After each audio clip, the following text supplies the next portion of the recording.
Ah, Joey Barton, tu es pas un Anglais, hein. Ah, tu es un Marseillais, hein. Voilà. Le mec, il fait une saison à l'OM et ça y est, il a le sang déjà bleu et blanc dans les veines, hein. Voilà. Donc, grand respect à toi, Joey Barton, hein. Ah, hier, tu nous as quand même régalé. Voilà. Salut à tous, hein, c'est Frankie Foot. J'espère que vous allez bien.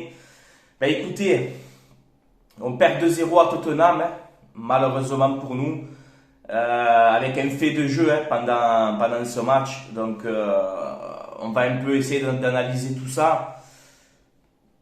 Je suis pas trop énervé aujourd'hui parce qu'hier quand même j'ai vu un bon match de la part de nos joueurs et franchement c'était des bonhommes hier sur le terrain. Voilà, ça se joue sur des faits de match et que tu payes malheureusement, hein. Voilà les gars, c'est simple en vérité, hein. Donc voilà, je vous mets avant de parler du match. Apparemment il y aurait eu des incidents entre supporters, entre Tottenham Marseille. L'OM aurait arraché une banderole à ce que j'ai pu comprendre. Donc on risque de se faire sanctionner, hein, par l'UEFA, ça c'est clair et net. Mais après j'ai vu d'autres images aussi où tu as des supporters de Tottenham qui jettent des projectiles aussi sur les Marseillais. Donc qui a commencé en premier? Malheureusement je ne sais pas. Mais si on se fait canarder aussi, c'est normal qu'on réponde aussi, quoi. Hein, voilà, on va pas se laisser caillasser non plus. Voilà, donc on verra par la suite cette histoire-là. Donc on commence Tottenham-Marseille. La composition d'équipe côté marseillaise, donc assez classique, bon à part Alexis Sanchez qui n'était pas là. Mais voilà, tu avais donc Paul Lopez dans les buts, une défense à 3 avec Bailly, Mbamba et Gigot. Un milieu à 2, Rongier, Verretou. Les pistons, Klaus, Tavares. Et un trio, Gerson, Suarez et Guendouzi. Voilà pour la compo marseillaise. Une première mi-temps donc, où l'OM domine. Hein. Domine clairement. Je vais vous mettre les stats du match. Où tu vois quand même que l'OM finit le match avec 51% de possession du ballon. 18 tirs à 9 pour Tottenham. En même temps, quand tu es à 10 contre 11 toute la deuxième mi-temps, que tu fais que subir, ben, c'est logique que dans les stats en tir, Tottenham nous passe devant. Hein, c'est tout à fait normal. Mais voilà, pour les stats, on a vu quand même un OM dominateur, surtout lors de cette première mi-temps. Voilà, la première mi-temps côté Olympique de Marseille, franchement, très haut niveau. Voilà, alors que c'est quand même Tottenham en face. Hein. On s'attaque à un gros de première ligue. Même si on m'a dit beaucoup, ouais, Tottenham, il y a moyen, c'est pas fameux, etc. Tottenham, c'est 0 défaite en première ligue cette saison. Hein. On parle de la première ligue quand même. Tottenham n'avait jamais perdu. Donc voilà, si tu les battais là-bas, tu étais le premier club cette année à les battre. Voilà. Et quand tu vois la première mi-temps que fait l'OM, c'est vraiment, vraiment, vraiment encourageant. Voilà, cette première mi-temps, vous m'avez régalé. Dans le pressing, dans l'intensité, dans l'envie, dans l'utilisation du ballon. Franchement, dans l'utilisation du ballon, on a été très bon lors de cette première mi-temps. Tottenham, on les a mangés, il faut dire la vérité. Cette première mi-temps, on est largement au-dessus. Voilà, encore défensivement, je vais le dire, mais encore défensivement, dans cette première mi-temps, c'était exceptionnel. Son, Kane, Richarlison, on les a bouffés tout crus. On sortait sur le pressing comme ça, c'était impressionnant. Franchement. Sauf que voilà, hier, on n'était pas assez tueurs. En première mi-temps, on a eu des actions où on aurait pu faire marquer un but et voilà, malheureusement hier, Suarez, voilà, on voit qu'il met de la bonne volonté, qu'il a envie, tu vois, mais c'est faible quand même. Voilà, c'est faible pour ce niveau-là de la Ligue des Champions, c'est faible. Voilà. Hier, ça me casse les couilles, moi, que tu n'as pas un Bamba Dieng, par exemple, tu vois, à faire rentrer en deuxième mi-temps. Voilà, donc bon, pour résumer cette première mi-temps, l'OM ultra dominateur, vraiment encourageant, des bonhommes sur le terrain, les gars, hier, franchement.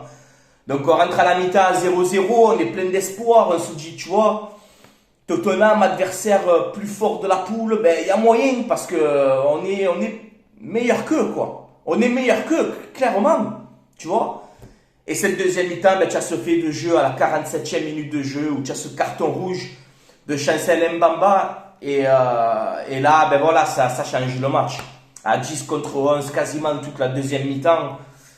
J'étais dégoûté les gars, franchement j'étais dégoûté, je me suis dit putain tu vois, pour une fois qu'on fait un match costaud, enfin pour une fois non, en Ligue des Champions on fait un match costaud, on affronte Tottenham chez eux, Tu vois que tu es meilleur qu'eux sur le terrain et tu as ce fait de match qui te tue en fait. Voilà, il te tue ce fait de match. Et pour moi, il doit pas tacler. Voilà, même si Mbamba il fait un début de saison énorme, il n'y a rien à dire. Même hier, en première mi-temps et tout, il te prend Son comme un bébé quoi. Il te le tue à Son. Un duel un contre un, boum, il te le mange. Mais voilà, hier, la deuxième mi-temps, il a voulu tacler. Alors il touche un peu le ballon, c'est vrai. C'est vrai qu'il touche un peu le ballon. Je discutais avec un abonné sur Snap, dédicace à toi, où il me disait, ouais, mais il touche le ballon. Et comme je lui dis, oui, il touche le ballon. C'est vrai, il touche le ballon. Mais après, il prend le pied, il prend tout sur Son, tu vois. Et dernier défenseur, les gars. Et à ce niveau-là de la Ligue des Champions, c'est le rouge direct. Donc pour moi, hier, malheureusement, et avec objectivité, le rouge il y est. Voilà, le rouge il y est. Mbemba, il aurait dû l'accompagner. Voilà, il aurait dû l'accompagner à Son, l'exiler là sur le côté, l'excentrer sur le côté là. Et voilà, il ne doit pas tacler comme ça. Donc malheureusement, voilà, c'est des erreurs qui arrivent, hein, tout le monde en fait. Et on le paye parce qu'on prend le rouge direct. Et là, bon, ben, ça se complique pour nous, hein, clairement. Donc, ben, tu as l'ouverture du score. Hein. On tient quand même jusqu'à la 76e minute, on tient. Mais tu as l'ouverture du score de Richarlison, voilà, une tête, centre-tête. Et voilà, il est absolument tout seul, erreur de marquage et voilà, à bout portant contre Pau Lopez. Ça fait un 0, ensuite ben, 5-6 minutes après à la 81e, la même chose. Kulusevski qui est rentré, qui nous a fait mal. Et centre encore, et voilà, Richarlison, doublé de la tête, ça fait 2-0. L'OM s'incline, dommage, il y avait cette action aussi d'Aminarit qui aurait pu la mettre au fond, ça aurait pu changer le match. Mais bon voilà, je veux dire, victoire logique de Tottenham. Hein. Victoire logique parce que au vu de cette deuxième mi-temps, hein, au vu de cette deuxième mi-temps, victoire logique de Tottenham. Tu peux rien faire à 10 contre 11. Mais on s'est quand même battu, on a essayé de tenir. Mais voilà, qu'est-ce que tu veux faire les gars, c'est le haut niveau, c'est comme ça, à 10 contre 11, c'est compliqué. Le rouge, malheureusement, il y était. Et voilà, maintenant, il va falloir se rattraper. Hein. Mais on a vu, franchement, pour conclure le débrief de ce match, c'est une défaite, mais encourageante quand même côté de l'Olympique de Marseille. Voilà, surtout cette première mi-temps. Honnêtement. Hier, par exemple, c'était le premier match de Igor Tudor en Ligue des Champions. Tu vois, c'était le premier match de beaucoup de joueurs aussi actuellement de l'OM en Ligue des Champions. Voilà, on manque d'expérience et tout. Mais franchement, hier, cette défense, Mbamba, Bailly, Gigot en première mi-temps, c'est énorme, franchement, les gars. Le milieu de terrain aussi, des retours au NG que j'ai trouvé bon. Klaus, en première mi-temps aussi, que j'ai trouvé très bon. Tavares en dedans. Tavares, hier, tu n'as pas été bon. Voilà, il faut dire la vérité. Hier, Tavares, tu n'as pas été bon. Gerson, j'attends un peu plus. Gerson. Guendouzi, très bon match hier par contre. Moi, je l'ai trouvé bon. Hier, Guendouzi. Et Suarez, voilà, il fait comme il peut. Il essaye de se battre, mais il met de la bonne volonté. Mais voilà, quand tu affrontes des équipes comme ça, pour moi, c'est faible. Voilà. Pour la Ligue 1, peut-être ça peut suffire. Mais pour la Ligue des Champions, Suarez, compliqué. Voilà. Quand je sais qu'on n'a pas mis Dieng dans la liste, est-ce qu'un Dieng hier en deuxième mi-temps encore aurait pu te faire un peu de bien? Je ne sais pas. Donc voilà les gars, donc une défaite mais encourageante pour l'Olympique de Marseille. Ensuite un truc que je voulais vous parler aussi, le classement du groupe. Hein. On voit que le Sporting a battu Francfort. Donc l'OM se retrouve troisième de ce groupe pour l'instant. Prochain match de l'OM c'est contre Lille samedi à 21h. Ensuite on a Francfort mardi. Voilà, donc pour moi, clairement, on doit prendre des points contre Francfort et contre le Sporting. Dans les 4 matchs là, c'est là qu'il va falloir prendre les points, les gars. Voilà. Ensuite, je voulais vous parler d'un truc aussi. Bamba Dieng va réintégrer le groupe. Voilà, ça y est. Il s'entraînait à part et tout. Là, on a vu que Dieng va réintégrer le groupe à l'entraînement, etc. C'est plus, il va s'entraîner tout seul. Donc voilà, je suis très content que Bamba Dieng va réintégrer le groupe et on a besoin de lui. Voilà. Ensuite aussi, je pense que vous l'avez vu, donc le nouveau maillot de l'Olympique de Marseille. Bon, le col en V, je sais qu'il y a plein de personnes qui n'aiment pas, mais moi perso, le col en V, bon ben, ça me dérange pas plus que ça. Et je trouve le nouveau maillot quand même joli. Voilà, moi j'aime bien cette couleur de bleu et tout. Je le trouve très très beau.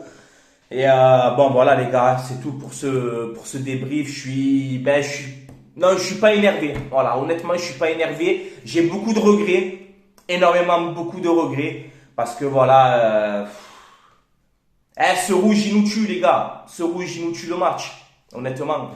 Donc voilà, j'espère que ce match va nous servir de leçon pour la suite de cette compétition. Mais voilà, je tenais quand même à féliciter les joueurs de l'OM et à féliciter aussi, malgré toutes les tensions qu'il y a eu, je tiens à féliciter aussi les supporters de l'OM. Hier, ils étaient 1500 dans le parcage, même l'avant-match, on a vu dans les rues de Londres et tout, ils ont mis le feu. Et je tiens à féliciter aussi les supporters de l'Olympique de Marseille. Voilà. Avant d'arrêter la vidéo, je vous mets aussi mon partenariat, maillogo.com. Voilà, vous tapez site maillogo.com, vous avez tous les nouveaux maillots de l'OM, de Ligue 1, de Première Ligue, de Serie A, de Pays-Bas, où tu veux. Les maillots ne sont pas très chers, alors c'est pas les vrais, mais c'est de bonne qualité. Voilà, il n'y a pas de souci les gars. Vous avez aussi les maillots à l'ancienne, les maillots rétro. Voilà, je suis très très fan de ça d'ailleurs. Livraison entre 2-3 semaines. Voilà, vous mettez le code promo Francky, F-R-A-N-C-K-I, et vous avez moins de 10% de réduction sur votre commande. Tout est dans la description de la vidéo, les gars, donc n'hésitez pas. N'hésitez pas aussi à me suivre sur mes réseaux sociaux, Twitter, Francky Foot Débrief, Snapchat, Francky Foot Débrief. Voilà, donc n'hésitez pas à me suivre sur les réseaux. On échange beaucoup, donc il n'y a pas de problème. Et voilà, les gars. Je suis un peu dégoûté, qu'est-ce que je te dise? C'est comme ça. Prochain match samedi contre Lille, on va voir au Vélodrome. J'espère qu'on va pas être trop fatigué aussi. À noter aussi quelque chose contre Lille. Ça va être la 7e fois d'affilée que le Vélodrome va jouer à guichet fermé. C'est une première dans l'histoire de la Ligue 1. Voilà, il faut le dire aussi. Donc on est présent et voilà. J'espère qu'on va se rattraper. J'ai peur qu'on soit un peu fatigué contre Lille quand même. Tu vois, je te l'avoue. J'ai peur de ça, mais bon. On verra bien ce que ça m'a donné. Et surtout mardi contre Francfort, ne pas perdre. Voilà. Les 4 matchs qui restent là, Francfort, 2 fois Francfort, 2 fois le Sporting, c'est là qu'il va falloir prendre les points, les gars. Voilà. Moi, je me fixe 8 points. C'est-à-dire 2 victoires, 2 nuls. Voilà. Même si contre le Sporting, il faut 6 points. Hein. Mais voilà, je vise minimum 8 points en 4 matchs. Après Tottenham, on verra au Vélodrome. Voilà, les gars. Donc, je vais vous laisser là. Hein. C'est tout pour moi. C'était Francky Foot. Allez, l'OM à la vie, à la mort, comme d'habitude, les gars. Et je vais vous laisser sur un petit extrait aussi que j'ai bien aimé. L'entrée de Joey Barton quand il a rejoint les supporters dans un pub là. Ça m'a plu. Hein, Joey Barton, on t'aime et tu as tout le peuple marseillais avec toi. Et merci hier d'avoir accompagné comme ça les supporters. Le mec il reste une saison et il est bleu et blanc. Le mec c'est un Anglais et il se retrouve dans le parcage des Marseillais. Non mais à qui tu le dis, il te dit c'est pour ça, mais on est un club à part, hein, faut dire la vérité. Je vais vous laisser avec ces images qui m'a beaucoup plu. Allez, ciao la famille. Allez l'OM à la vie, à la mort, on ne désespère pas, on va se rattraper les gars. Et hier vous avez été des bonhommes. Vous avez été des bonhommes, c'est ce rouge qui nous tue, c'est pas grave les gars. C'est pas grave. Mais en tout cas, bravo pour cette première mi-temps. Vous avez montré que vous avez le niveau cette année. Voilà, vous avez montré. Allez, ciao, ciao la famille. Allez l'OM. À la vie, à la mort. Comme d'habitude. Bonne journée tout le monde.